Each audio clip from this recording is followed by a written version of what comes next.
Welcome back. U.S. officials are warning of potential Iranian-backed attacks on U.S. soil through terrorist sleeper cells. The Trump administration says these possible threats could come as a result of the Biden-era open border policy, which sent hundreds of possible terrorist suspects into the country, if not thousands. We know millions more were gotaways. Customs and Border Patrol sources tell Fox nearly half of the Iranian nationals caught by Border Patrol in the Biden years were released into the interior of our country. Joining me right now is the White House border czar, Tom Homan. Tom, great to see you. Thank you so much for being here.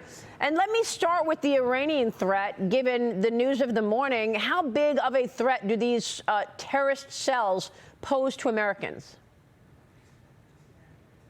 Well, it's a significant threat, and I've been talking about this for 4 years. I know you have. I was a Fox News contributor before I came back with President Trump, and for 4 years I said my biggest concern is the open border causes the biggest national security vulnerability this country's ever seen.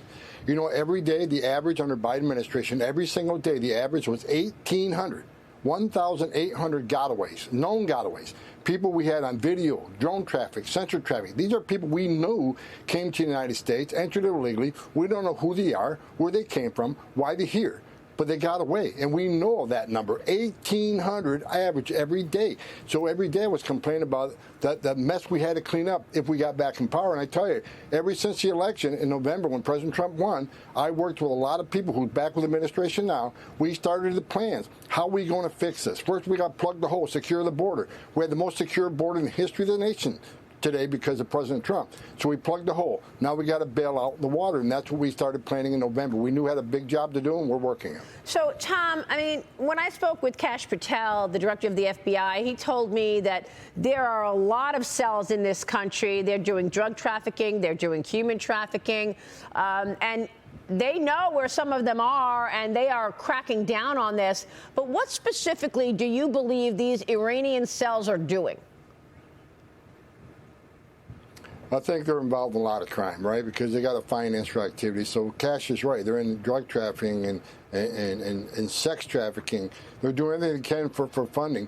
But we knew from day one. The good thing is under Trump, when President Trump took power in January, we didn't hesitate. We started on day one. The intelligence community is working on the gotaways that came to this country, trying to locate as many as they can. The FBI have been arresting quite a few of them. ICE has been arresting them. Texas DPS have arrested quite a few of them. So day one of the Trump administration, we acted upon this. So we didn't wait for the Iranian conflict to happen. We knew from day one, we got a problem with these gotaways. We got a problem with these national security threats in this country. And that's why President Trump on day one, on the deportation operations, he said, we're going to concentrate on public safety threats and national security threats. We don't talk about the national security threats a lot because a lot of it's protected information. Sure. But we've been on this from day one, Maria. And thank God we got President Trump in the Oval Office. Yeah, and I've got to thank you and your team as well, Tom, because, you know, I'm in New York and it feels different. It feels better. It really does. And I know that it's as a result of the border being secured at this point.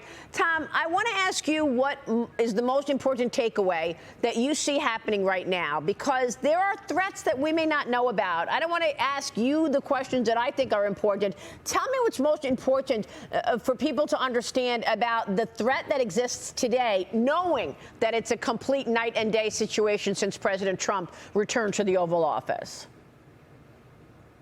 As I said from day one for years, yeah, you can't have strong national security if you don't have border security. Right.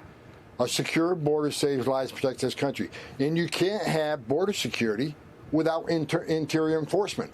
There has to be consequences to enter this country illegally. Sure. So all the people complaining, all the Democratic Party screaming and yelling about this deportation operation, we have to have consequences. We can't send a message to the whole world, okay, enter the country illegally, it's a crime, but don't worry about it.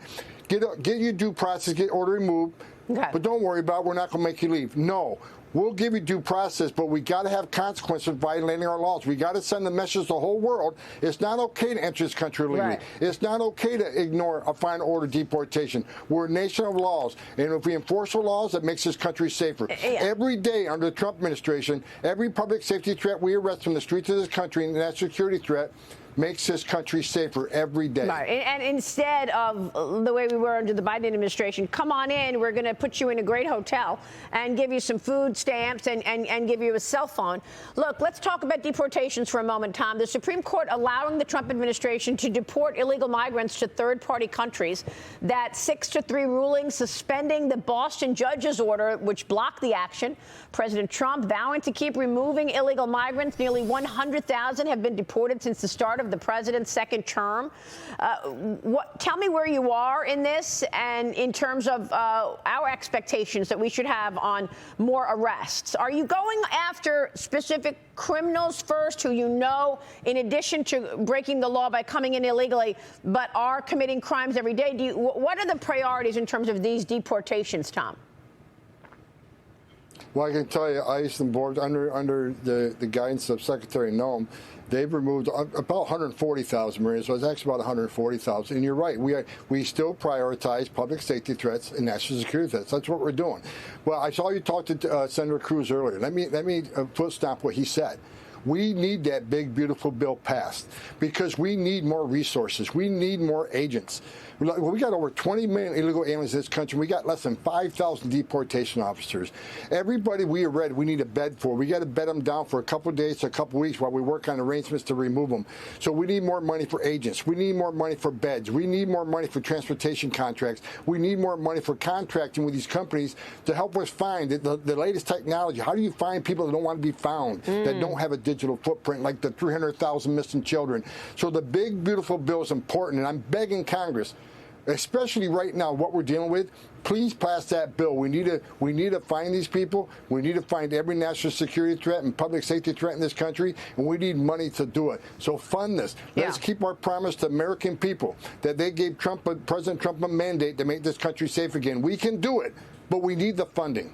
Yeah, it's a great point. And by the way, it wasn't just Ted Cruz. Before Ted Cruz, I spoke with the chairman and CEO of Bank of America, Brian Moynihan, who said, yeah, debt and deficits are an issue. However, the market is expecting those tax cuts to get extended. And if they're not, it will be a huge shock to the economy. So let's not add more nervousness on top of uncertainty. Tom, it's great to see you. Please come back soon. We appreciate your time and your leadership.